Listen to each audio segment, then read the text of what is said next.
Sathya Sai Speaks, Volume 2, Chapter 44. What is Dharma, what is not?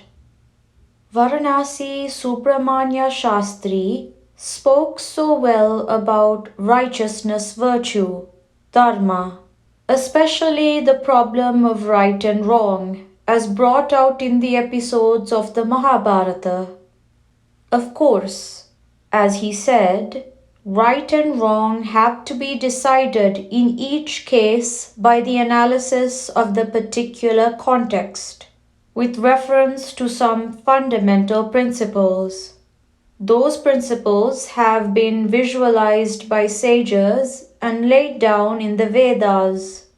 That is why the Veda is declared to be the root of Dharma. Ganapati Shastri brought out this primacy of the Veda in his talk. Both of them have already served you a fine banquet of wisdom. The time is 6:25 p.m. and Ghantasala, who is to give a musical recital, has already occupied the attention of most of you. Ghantasala tells me that he needs about half an hour to begin, so it seems that I have to keep you engaged until he is ready, whether you like it or not. Naturally, I always speak of Dharma, for I have come to re-establish it. I have no other work here. I give sweet drinks to the ignorant and nectar, Amrita, to the illumined. You cannot infer that Dharma is declining only in India just because all the avatars you know took place here. The avatar has to take shape in the place where Dharma originated and where it is still studied and valued. The rest of the world is but the branches of this tree. For me, there is no native land or foreign land. All humanity has to be brought back to the path of Dharma.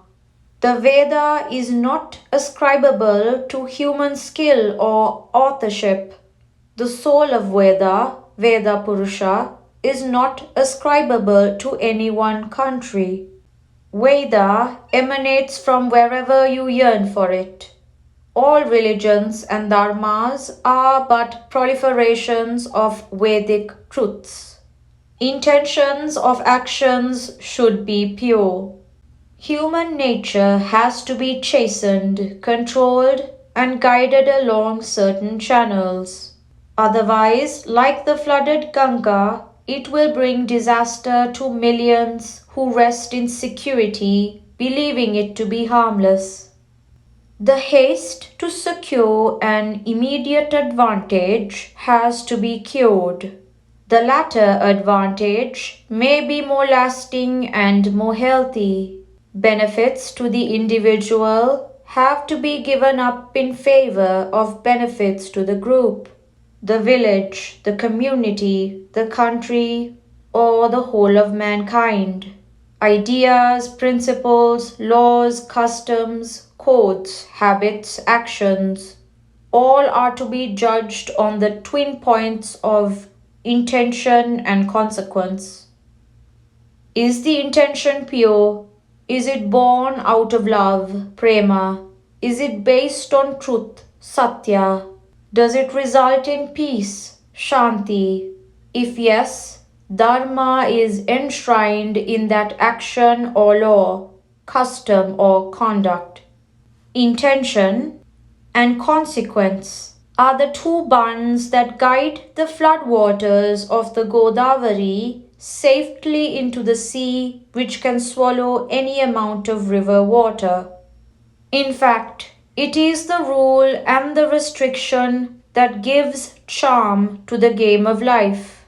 In the game of football, if any player can do anything with the ball, and there is neither foul nor out, neither offside nor goal, neither throw nor penalty, then it will be a meaningless game incapable of giving bliss.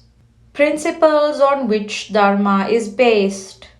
Now, how are you to decide in any particular case what is Dharma and what is not? I shall tell you some principles that you can use on such occasions. That which does not inflict pain on you and on others, that is right. That is Dharma. So act in such a way that you get joy and others also get joy. Or take another standard for your actions. Make thought, word, and deed agree in harmony. That is to say, act as you speak and speak as you feel. Do not play false to your own conscience. Do not cover your thoughts in a cloak of falsehood.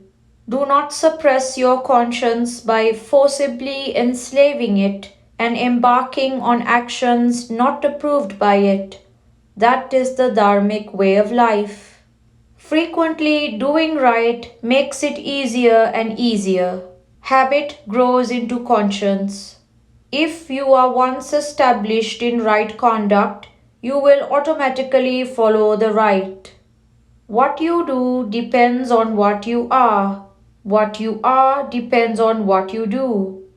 The two are interdependent to a great degree.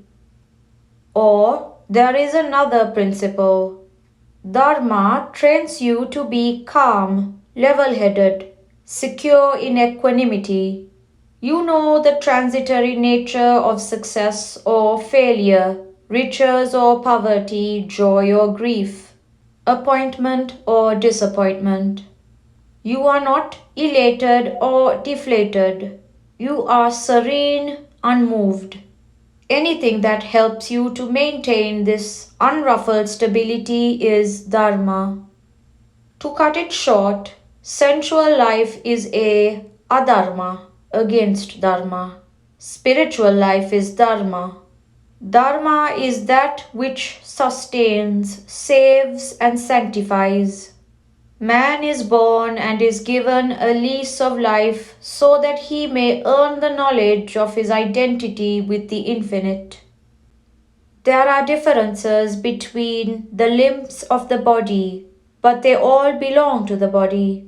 It is foolish for them to imagine that they are unconnected with the body. The sun sends out 1,000,000 rays, but they all belong to the sun. The sun is reflected in 1,000,000 pots of water.